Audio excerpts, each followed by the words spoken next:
Mheshimiwa Rais Dr. Samia Hassan Suluhu,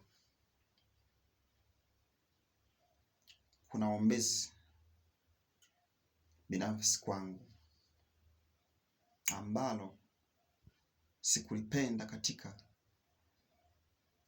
kituo cha dispensary. Maana naimaanisha kuna baadhi ya watu wanaweza wasielewe. Kituo cha afya hospital Mwandoya. Nimeugua, nilikuwa najisikia tumbo, kutapika, kuharisha. Lakini nilikuwa vile vile sijitambui katika mwili wote. Nilikuwa sijisikii kutembea wala kunyanyuka wala kuangalia kitu chochote. Kumbe nilikuwa nimepungukiwa sana na maji mwilini. Nimepelekwa pale hospital Mwandoya kwenye kituo cha afya nikiwa mimi sijitambui. Lakini cha kushangaza, Mheshimiwa Dr. Samia Hassan Suluhu, nilikuwa naomba kitu kimoja katika vituo vya afya viboreshwe. Kwanza, dawa. Ni kwa nini ukienda mahospital dawa unaandikiwa kanunue madukani? Hivi serikali kama serikali hilo kwa nini haliangaliwi sana? Sababu mtu ameenda kwenye kituo cha afya, mara sasa andikiwe document nyingi sana, mara dawa haipo, mara haijafika, unaandikiwa list, unaenda kununua kwenye maduka ya binafsi. Je, hilo Dr. Samia Suluhu, rais wetu wa Jamhuri ya Muungano wa tano, nilikuwa naomba kitu kimoja katika vituo vya afya. Vituo vya afya naomba viboreshwe kwa madawa ambayo yanatakiwa kutibu miili ya binadamu au katika magonjwa ya binadamu. Zero Tanzania peoples. Kuna kitu kibinafsi kwa nienda sijitambui. Kuna kitu ambacho kimeniuma, kimenikera mno. Kitu kinaitwa mapokezi katika hospitali. Yaani tumefika hapo, sijitambui, nimeanguka chini na galagala tu. Sina hamu ya kuangalia, sina hamu ya kunyanyuka wala kutembea sasa. Huku tumestopishwa pale kwenye geti mlangoni. Eti Mheshimiwa Rais, hivi katika hili swala la mapokezi, kwa nini msiliweke nyuma? Uhai wa binadamu muweke mbele. Naandikiwa pale file eti ya mapokezi, na nimezidiwa. Nikaona kumbe Mungu alikuwa amekulea vizuri kutoka mahomu, umefika kwenye kituo cha afya,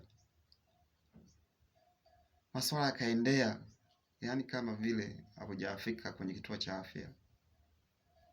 Kumbe Mungu alikuwa amekunusuru kwa takriban labda hata sekunde 56 upoteze uhai, na umezubaisha pale eti unasubiri faili lako uandikiwe katika kitu kinaitwa mapokezi.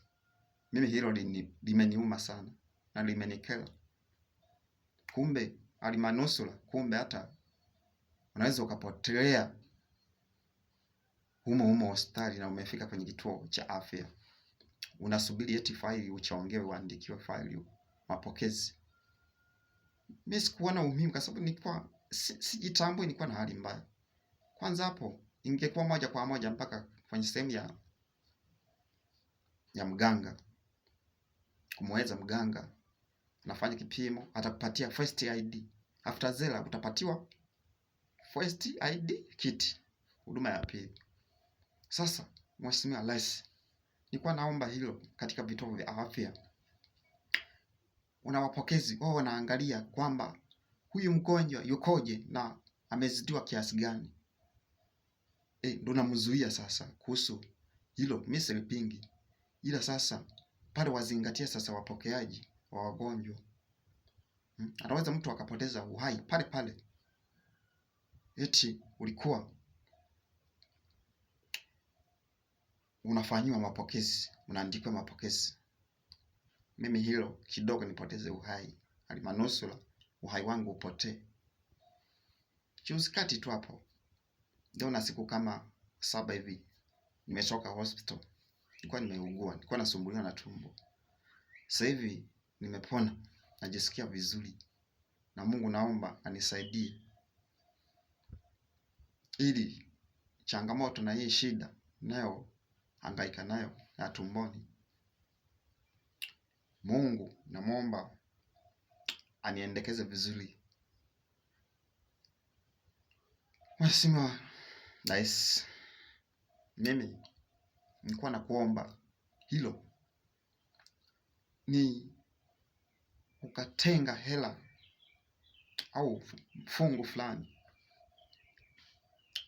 ukapeleka katika vituo vya afya. Huduma isiwe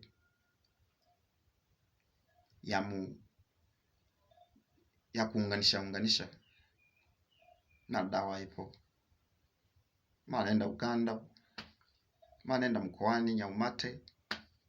Sasa mgonjwa kama amezidiwa, si kwa nini hata hospitali kwetu hapa, kwa nini msilete madaktari bingwa na kipimo kikubwa? Naweza mkaleta hata x-ray pamoja na kipimo kinginevyo. Kuna mgonjwa fulani tu amekuja hapo, amepunjwa na limti, walikuwa wamekaa, limti likamwangukia. Ilipomwangukia kifuani, hivyo hisi kuna sehemu ya koromeo hapa limebomoa, kama vile kuna limetoboa, yani mfupa fulani, na damu ikaanza kuvuja kwa ndani, maana alikuwa anapumua kwa shida sana, na kuongea ilikuwa hadi huruma. Ikabidi moja kwa moja ambulance mpaka mkoani Bariadi Nyaumata pale.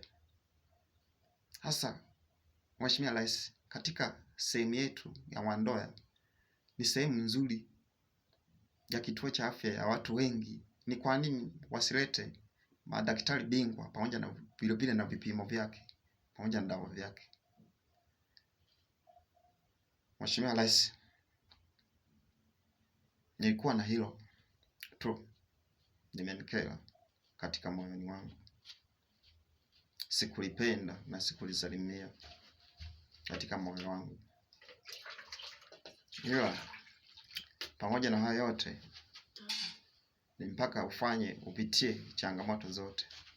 Lakini nimeshukuru Mungu amenirudisha salama na mwili umeanza kujirudi. Asante. Kwa wewe msikilizaji, unaweza ukaingia katika channel yangu YouTube, search, andika jina Bika Mubaya. Haya mambo utayapata vizuri kwa urahisi. Pia unaweza ukanifuatia katika mitandao yetu ya kijamii, WhatsApp, Instagram, FB, WhatsApp, Kolo 068 788 7530. Bika Mubaya.